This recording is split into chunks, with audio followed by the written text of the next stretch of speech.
Sana Ay, may sorry. dating tips. Dating Successful tips? sila nung afam yung... Si Nadine. Hindi naman. Humingi lang ako ng, sabi ko next time invite mo naman ako pagkasama mo naman yung mga afam na kasama mo. Correct. Baka may makilala ako. Yes. Natawa lang siya. Hindi ko alam kung serious niya ako. Pero ako serious ako Hindi ko alam kung... Nadine, serious.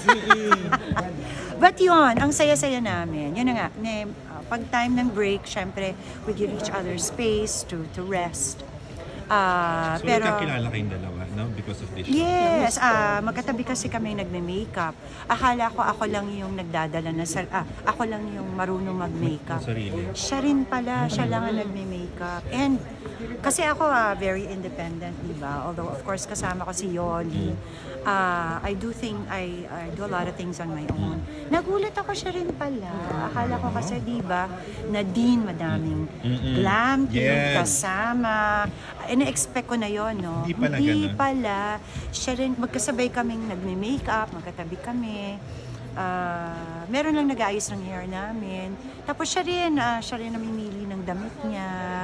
Di ba, normally, stylist. Ako kasi sanay ako ako may stylist, pero sanay rin ako na Ikaw din I talaga, choose my sarili mo. own clothes. I choose what I put things together. Siya rin. Hindi naman pala Siya rin. diba-diba. Hindi.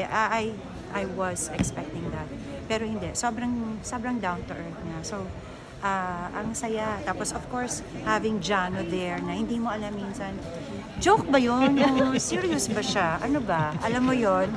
Of course, always a joke. Pero yung, alam mo naman si Jano, yung comedy niya is always poker face, di ba? So, ako rin minsan kinikilatis ko. Serious ba siya doon?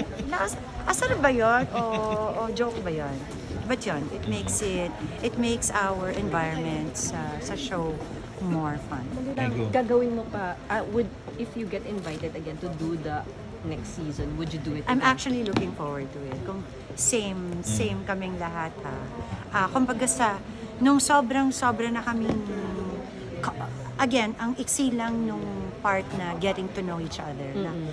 Normally yan, pag mayroong bagong show, it takes a while for everyone to be comfortable.